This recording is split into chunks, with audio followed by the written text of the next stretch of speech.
নমস্কার বন্ধুরা, আজকে আমরা আলোচনা করতে চলেছি বাস্তুশাস্ত্র অনুযায়ী ঘরে কি গাছ রাখা অত্যন্ত শুভ বলে মনে করা হয়। ঘরে কি গাছ রাখলে ঘরের মধ্যে পজিটিভ এনার্জি আসবে এবং নেগেটিভ এনার্জি দূর হবে। তো চলুন আলোচনা করা যাক কোন গাছ ঘরে রাখলে শুভ হয়। বাস্তুশাস্ত্র অনুযায়ী ঘরে কিছু নির্দিষ্ট গাছ রাখা অত্যন্ত শুভ বলে মনে করা হয়। এই গাছগুলো ঘরে ইতিবাচক শক্তি অর্থাৎ পজিটিভ এনার্জি বাড়ায় এবং নেগেটিভ এনার্জি অর্থাৎ নেতিবাচক শক্তি দূর করে। তো প্রথমেই যে গাছটি নিয়ে আমরা আলোচনা করতে চলেছি সেটা হচ্ছে মানি প্ল্যান্ট। এই মানি প্ল্যান্ট গাছটি ঘরে আর্থিক সমৃদ্ধি ও সৌভাগ্য নিয়ে আসে। বাস্তুমতে এই গাছটি ঘরের বায়ু বিশুদ্ধ করে এবং ঘরের ইতিবাচক শক্তি বৃদ্ধি করে।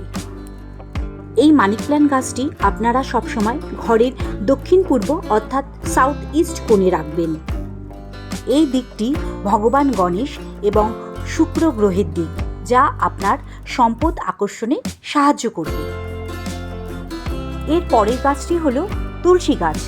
তুলসীকে সব থেকে পবিত্র এবং ঘর থেকে নেতিবাচক শক্তি দূর করার সেরা উপায় হিসাবে মনে করা হয়। এই তুলসী গাছ আমাদের প্রচুর পরিমাণে অক্সিজেন দেয় এবং ঘরের পরিবেশকে রোগমুক্ত ও বিশুদ্ধ রাখে। এটি ঘরে রাখলে ঘরের সুখ শান্তি বজায় রাখতে সাহায্য করে। এই তুলসী গাছ আপনারা সবসময় ঘরের উত্তর অর্থাৎ নর্থ, পূর্ব অর্থাৎ ইস্ট বা উত্তর পূর্ব অর্থাৎ নর্থ ইস্ট কোণে রাখবেন। 3 নম্বর গাছটি হলো বাঁশ গাছ বা লাকি ব্যাম্বু।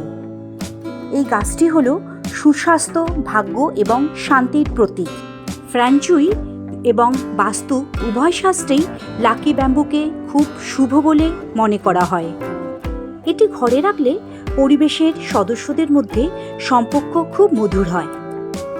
এই লাকি ব্যাম্বু গাছটি আপনারা ঘরের পূর্ব বা দক্ষিণ পূর্ব কোণে রাখতে পারেন। পরের গাছটি হলো স্নেক প্ল্যান্ট। এই স্নেক প্ল্যান্টটি আপনারা ঘরে রাখলে ঘরের মানসিক চাপ কমাতে এবং ঘরের বাতাস বিশুদ্ধ করতে এটি দারুণ কার্যকরী। এই স্নেক প্ল্যান্ট গাছটি রাতেও অক্সিজেন ছড়ায় এবং ঘরের বিষাক্ত বাতাস যেমন টক্সিন সেটি শুষে নেয়।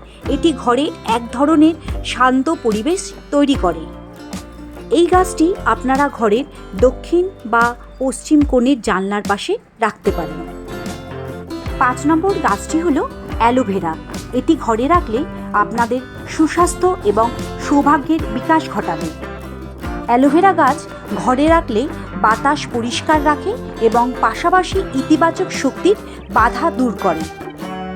এটি আপনারা ঘরের উত্তর বা পূর্ব দিকে রাখবেন।